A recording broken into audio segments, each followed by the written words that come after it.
Alhamdulillah. Kita telah pun faham anak-anak daripada pelajaran kita yang lalu, iaitu hukum-hukum nun mati, mim mati, dan juga baris dua, di mana menerbitkan hukum-hukum izhar, hukum-hukum idgham, hukum-hukum iqlab, hukum-hukum ikhfa.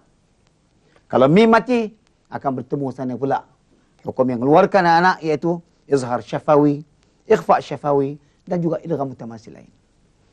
Anak-anak itu tak lupa. Dalam pelajaran kita yang lalu, anak telah diterangkan dalam Rasam Usmani, terdapat sana yang dinamakan istilahul dhab. Tanda-tanda yang menunjukkan kepada hukum tajwid. Jadi kali ini, cikgu telah menyediakan beberapa soalan untuk menduga fahaman anak-anak daripada pelajaran yang telah kita pelajari pada pelajaran yang lalu. Bersedia anak-anak? Cikgu akan bertanya setiap daripada rakan anak-anak, sama-sama anak-anak semua memberikan jawapan apa yang telah kita fahami dari pelajaran kita yang lalu. Baik, sekarang cikgu tulis, cuba anak-anak perhatikan ya. Soalan yang pertama anak, tentu anak dapat membaca ya.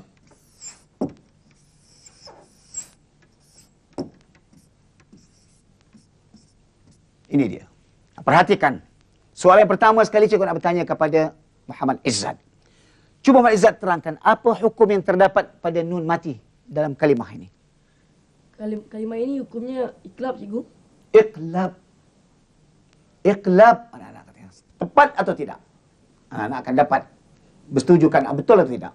Baik. Bagaimana dapat kita kenal katakan iqlab ni? Ia dapat dikenali setiap nun mati atau baris dua bertemu dengan huruf ba, cikgu. Itu kita dapat kenal namanya iqlab. Baik. Bagaimana dia punya tugas amalan kita nak membaca dia bagaimana? Apa perkara nak jaga? Ada 3 perkara yang perlu kita amalkan, cikgu. Ya, 3 kata dia anak-anak. Yang pertama, tukar nun kepada bunyi mim. Nun jadikan mim. 1. Kedua, didengungkan. Didengungkan. Ketiga, dan diikhfakan, cikgu. Ketiga, diikhfakan. 3 perkara ni katanya mesti kita amalkan dalam pembacaan ni. Bagaimana bacaannya?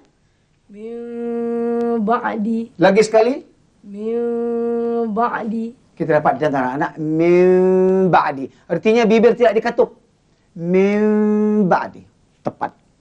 Itulah bacaan kendaki. Baik. Dalam istilah dhab, kalau kita nak kenalkan macam mana iqlab ni bagaimana? Di dalam istilah dhab, setiap huruf nun di atasnya ada bertanda mim kecil, cikgu. Ini dia anak-anak. Mim kecil ni artinya bacaan iqlab. Jadi artinya kalau orang belajar Rasam Usmani dalam istilah dhab, dia sudah kenal. Ada mim kecil, terus dikatakan dia apa anak? Iqlab. Alhamdulillah, ini yang pertama. Seterusnya, cikgu nak bertanya pula kepada rakan anak yang kedua. Lihat anak, apa misal ini?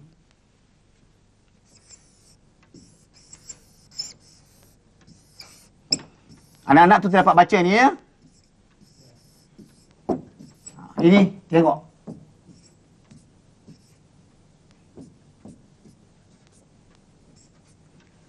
Apa hukum yang terdapat dalam kalimah ini? Cikgu nak bertanya kepada Muhammad Taha. Cuba Muhammad Taha. Kalimah ini hukumnya ikhfa syafawi, cikgu. Sekali lagi. Kalimah ini hukumnya ikhfa syafawi. Ikhfa syafawi kata Muhammad Taha. Tepat atau tidak anak-anak? Tepat, betul ya. Baik, macam nak kenal dia? Ini dapat dikenal mim mati bertemu dengan ba. Setiap kali mim mati bertemu dengan ba, dia kata ikhfa syafawi. Apa amalan kita nak buat bacaan ni macam mana? Amalannya hendaklah mim diikhfakan di sisi ba serta didengungkan dengan khada 2 harakat. Mim diikhfakan di sisi ba serta didengungkan 2 harakat. Bagaimana bacaannya? Wahum bil akhirati. Lagi sekali. Wahum bil akhirati. Bagaimana anak? Wahum. Dia tak tutup mulut nampaknya. Wahum bil akhirati. Tepat, inilah dia katakan ikhfa syafawi. Baik, kita dah belajar istilah dhab. Bagaimana kenal dalam istilah dhab dikatakan ikhfa syafawi? Dalam istilah dhab, ia dapat dikenal mim tanpa tanda bertemu dengan huruf tanpa sabdu. Tanpa sabdu. Bila huruf tak ada tanda mati ni, artinya huruf ini mati. Kemudian bertemu dengan huruf tanpa sabdu. Inilah katanya hukum ikhfa syafawi. Tepat jawapan rakan anak. Boleh kita jadikan panduan. Seterusnya anak, cikgu nak bertanya kepada Muhammad Amin pula. Cuba perhatikan anak. Bagaimana pula ni, apa namanya ni?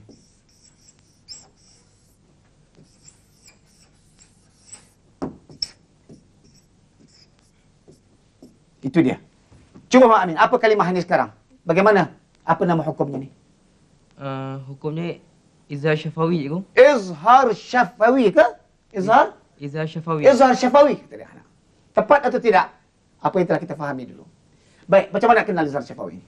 Ini dapat dikenal apabila mim mati bertemu dengan huruf izhar syafawi yang 26 cikgu. Apa hurufnya sekarang sini? Huruf fa. Huruf fa. Izhar syafawi tepat. 26 di antara huruf fa.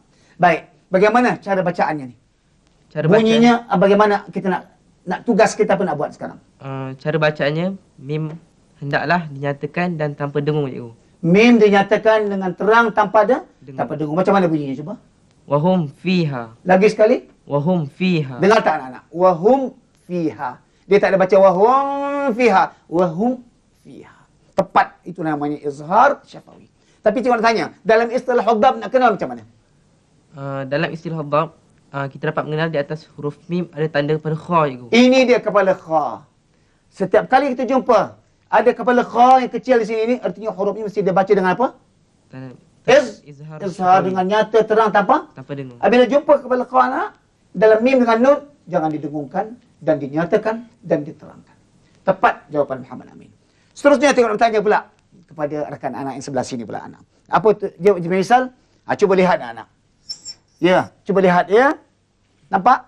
Jim, ra, ni fa, ha, alif, ra. Tengok barisannya ya. Boleh kenal tak? Cuba. Cikgu nak tanya sekarang. Apa hukum yang terdapat pada kalimah ini? Hukumnya izhar halqi cikgu. Izhar? Halqi. Tadi kata izhar syafawi, kali ini pula izhar halqi pula anak-anak. Betul tak? Izhar halqi. Nanti kita nyatakan sebenarnya. Bagi, macam nak kenal? Ia dapat dikenal kerana nun mati ataupun baris dua bertemu dengan salah satu daripada huruf izhar halqi yang Apa sini yang jumpa sekarang? huruf ha cikgu. Huruf ha. Baris dua atau nun mati jumpa dengan ha, dia kata izhar halqi. Betul. Baik. Macam mana kita nak kenal dia? Itu sudah kita dapat tahu. Bacaannya cuba terangkan. Bacaannya hendaklah dinyatakan dan diterangkan bunyi baris dua tanpa dengung. Cuba bacakan. Bacaannya jurufin harin. Lagi sekali. Jurufin harin. Kalau cikgu baca jurufin harin, betul ke salah? Salah cikgu. Sebab pada apa? Sebab didengungkan. Didengungkan. Jadi tepat anak. Ya. Baik, dalam istilah hudab Resam Usmani, macam mana kita nak kenal hukum dia kata izhar halqi macam mana? Ia dapat dikenal kerana terdapat baris bawah dua yang sama berturut-turut garisannya. Baris dua ni sama anak-anak. Dia tak ada baris macam ni. Kita dapat baris ini. Jadi macam ni artinya hukumnya apa? Izhar halqi. Izhar. Kalau macam ni lain bunyinya. Ini kita dapat. Anak dapat lihat dia ya. Alhamdulillah tepat jawab Suhana yang telah berikan ini. Ada lagi soalan anak, cikgu nak bertanya kepada Mastura pula. Lihat anak ya. Apa yang kita dapat ni anak? Ya, sini. Cuba lihat. Apa nama hukum bacaan ni?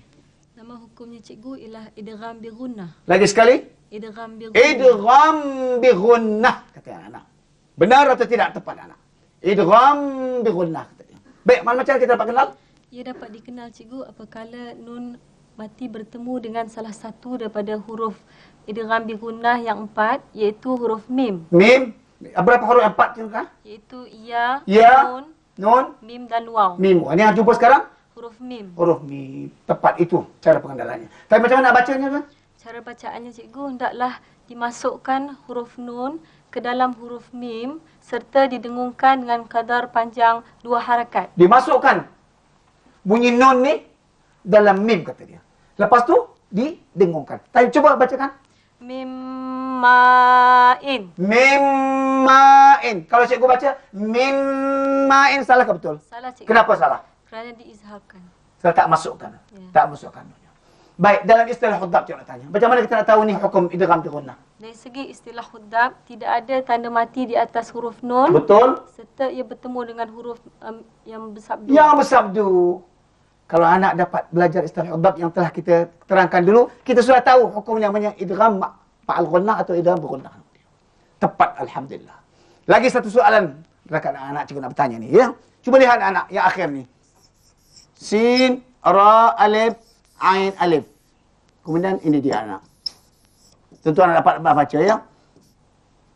Cikgu bariskan tengok begini. Satu panjang ni, satu ni. Cuba kita lihat Zahatul Lil. Nampak apa hukum yang kita boleh dapat di sini? Di situ terdapat hukum ikhfa hakiki, cikgu. Ikhfa? Ikhfa hakiki. Ikhfa hakiki kata dia anak. Baik. Tepat. Ikhfa hakiki.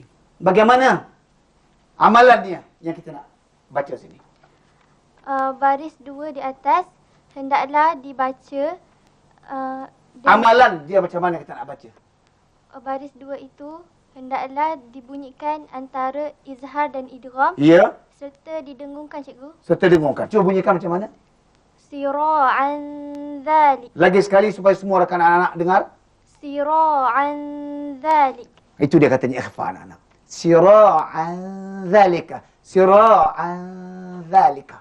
Begitulah bunyi yang dikendaki dalam bacaan ikhfa hakiki kata dia. Baik, kalau dalam istilah udab kita nak kenal ikhfa hakiki macam mana? Apabila baris 2 yang tidak berturut-turut atau tidak bersamaan, Tak sama dia punya baris dua ni. Kalau sama macam ni lain hukum. Dia begini satu panjang kanan, satu panjang kiri. Dua. Jadi, bertemu dengan apa? bertemu dengan huruf tanpa sabdu. Tanpa sabdu, itulah apa hukumnya? Ikhfa hakiki. Ikhfa hakiki. Alhamdulillah. Nampaknya anak-anak, segala apa pelajaran yang telah kita ajari pada pelajaran lalu, dengan misal-misal diberikan, telah dapat diberikan jawapan dan jadikan panduan kepada kita.